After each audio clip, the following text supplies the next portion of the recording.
Hey guys, it's QuickyBaby and welcome back to World of Tanks, and this time we've got the pleasure of watching Raki playing in the Tier 5 French tank destroyer, the S35 CA. But do you know what? I don't think anyone calls this tank by its designation.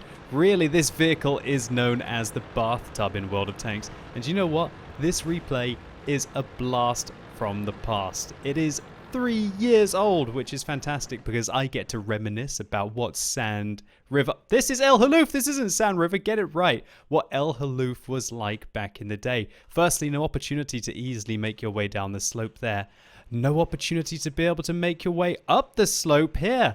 So that meant that pushing around this corner was so much harder on the old version of El Haluf, and tanks that like to camp up here would be able to dominate, usually the Covenanter before he was able to get around the corner, but that certainly wasn't the case there. Also, other locations which we should check out. Look at this rock over here. It was so much more dominant in the old version of El Haluf. And look at the whole of the northwest of the map. Wargaming certainly had to change this because all that really happened was a gigantic camp off here.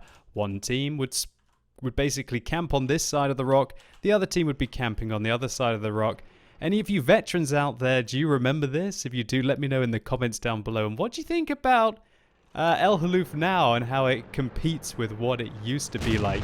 But now we join Raki, about to dominate a Marder 38T on the enemy team, leaving him on just 2 of his hit points. You might be quite surprised to know that this Tier 5 French Bathtub gets 105mm main armament. And it's not 105mm main armament, a lot like the ones that you'll get on the M4 Sherman.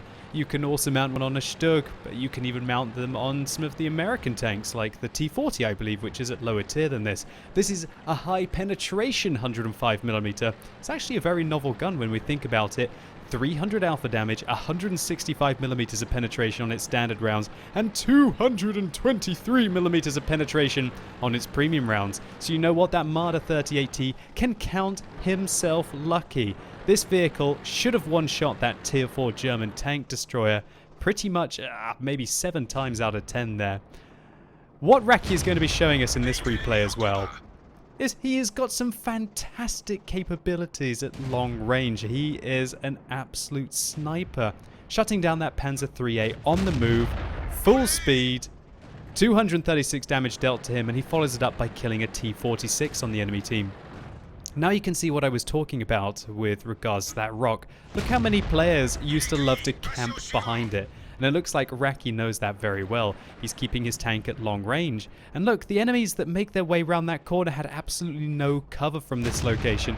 This position back in the day was an absolute overpowered little kill fest, as Raki is going to be showing us in this replay. Already up to nearly 1,000 damage and 4 kills as he shuts down the M2 medium tank. But not done there, he also wants to just take 287 hit points away from the M4. And look at that T1 Heavy just sitting pretty up on that ridge. We'll see how much longer he is sitting pretty as Raki hopefully puts a big round into him. 284. Now the DPM on this gun, it's not the best. One of the most interesting things about the S35 CA is actually it has a choice of 3 fairly competitive guns. Even the stock gun is fairly good on this tank. It also has a 90mm with not quite as much penetration as the 105mm and 240 alpha damage instead of the 300 that we are seeing here. But the rate of fire is so much better. You have significantly more DPM when you choose to use that 90mm. You also have better aim time, better accuracy, that kind of thing. But you can't do stuff like that. Well, actually, you would have been able to do that with the 90mm, just not so consistently. You might have low rolled 210 out of 240 quite often, but rolling for less than 210 out of 300, I don't even think that's possible in World of Tanks. No, that would be beyond the 25% RNG there is in the damage that you deal. Raki just continuing to chew up the enemy team. I think he has every single kill so far in this game. Wow, 7 kills, 2,000 damage. And it looks like he now figures out, I might have to advance a little bit so I can get some shots onto the KV-1 and the M4. Also, back in the day, guys, the render system was different. That's fairly recent, actually. Obviously, this being 3 years ago, the render system was a square. So you could see 500 meters in a square around your tank. But the faint black line that you see on the minimap wasn't in the vanilla game back then. That was obviously in my mod pack, which was a lot more important and relevant 3 years ago than it is now. That's not necessarily a bad thing. I think it's really good that wargaming are effectively... Well, when we think about it, everything that we're seeing here in my mod pack 3 years ago is pretty much just vanilla in the game now. So it's a good thing that wargaming has really caught up and put those ease of lifestyle kind of improvements into the game instead of focusing on just putting loads and loads of tanks out. Obviously, maybe if you're a kind of a content guy like me, you might be a little bit sad about that. I do really like new tanks, and I cannot wait for the new Swedish vehicles coming out in just a couple of weeks, hopefully. But I digress. Rambling on here while Raki kills a KV-1 on the enemy team, putting 2 big rounds into him. 517 total damage, but now they're taking the cap circle. And I tell you what, that cap circle looks a hell of a lot more open 3 years ago than it does now, hey guys. Wow, you can just see how much better long-range tank destroyers were. Now that the game feels like there are a hell of a lot more corridors in it, a lot less open environments where a vehicle such as the S35 CA really can dominate. And talk about dominating, 2/3 of the enemy team eliminated now, but it's unbelievably not enough. He's 3 versus 5, and he's also got to watch out for the T40 that he just recognized that is pushing through the east and might even kill his BDR in base. Raki has enough time probably to be able to go and handle the T40 and then come back and deal with the cap circle. Remember, this is an encounter and it will take the enemy team, I believe, 200 seconds instead of the standard 100 seconds.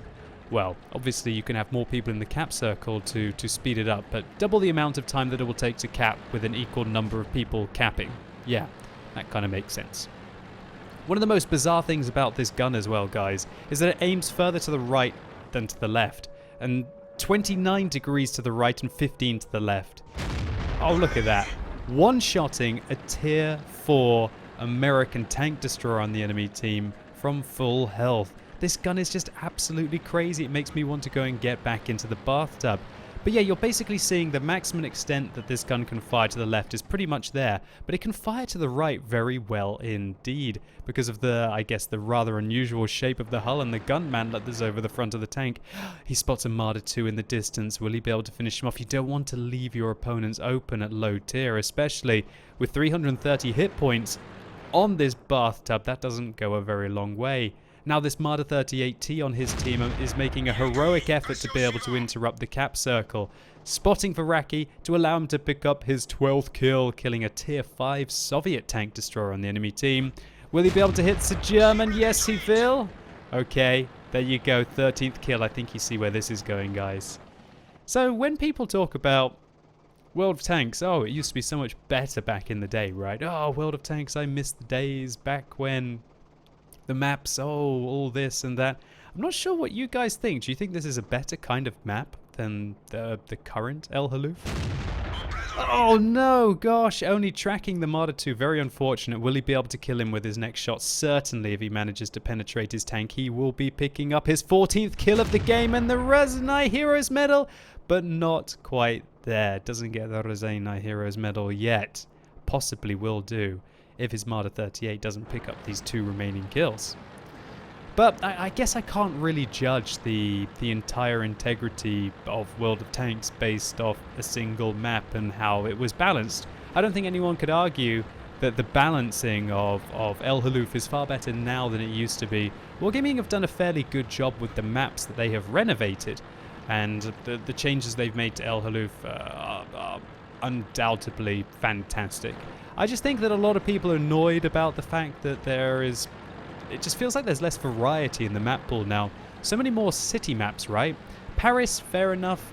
It's not exactly a full city map. It does have some capabilities for ridge lines, bushes, light tanks, medium tanks. But, you know, when we've got like Pilsen, when we've got the Windstorm map, which is kind of the same, I guess, as Paris, but still very much city-driven. And you've also got maps like Kharkiv as well, all city maps, pushing the fights closer together, and I guess kind of detracting from what the game used to be more like, which was a lot longer range, where arguably bushes and camo kind of mattered a little bit more in your view range. Now, I'm not sure if that was a more healthy meta for the game. I'm sure if I was to go back and play it then, I would miss the present of World of Tanks, so to say, if I was stuck in the past. But when I see replays like this, I can't help but reminisce, and I'm sure that you guys get like that as well. So Raki, 14 kills, pretty much single-handedly carrying this game. And if he manages to kill this Marder 38T at the end of the game, then he is going to have killed every single player on the enemy team. Just to let you know how special that is in World of Tanks. There are only, I believe, 30 or 35 replays uploaded from the European server and the North American server where a player has managed to kill the entirety of the enemy team, and Raki secures his status, his legendary status, as one of those players with the shutdown of the Marder 38T right here. Wow, that was the easiest 15 kills I've ever seen in World of Tanks. I don't think Raki even broke a sweat. He just had to do everything right, make no mistakes, show some flawless marksmanship that I think a lot of players can be envious of, and use the 105mm of the Bathtub to pick apart his opponents one by one, killing every vehicle on the enemy team. What a result. So what a blast from the past here from Raki. He picks up a De Langlades medal for killing 4 enemy vehicles inside the cap circle. That's a rather unusual one. And the rarest medal of them all, the Rosenai Heroes medal for killing at least 14 of the opponents, in this case 15. Securing Raki obviously his mastery badge, 1,661 base experience points, which is gigantic for a tier 5. And I added up all of the damage that the enemy team, his team dealt here, and they had a combined 1,564 damage between them, meaning that Raki did over double what the rest of his team combined was able to achieve. So certainly a different kind of video today. I wanted to reminisce a little bit and take a trip down memory lane, and also show off some lower tier gameplay which I know is not frequently addressed on this channel. And so hopefully you enjoyed this video. If you did, please consider giving it a like. It really helps the channel out. And also just a quick heads up, due to popular demand, for the second time ever in my 5 years of making content, I've put up a t-shirt for sale incorporating my favorite colors, which are red and green, and of course it has to have a comet in there somewhere, right? And also for probably all of my 20 female viewers out there, there is also a ladies t-shirt as well. And just like last time, the campaign is going to be very short, finishing on Monday, so hopefully everything gets printed and sent to you before Christmas or New Year. And so if for any reason you're interested, you can find a link in the description box down below. And as always, thank you so much for watching. You've been epic, and hopefully I'll see you soon.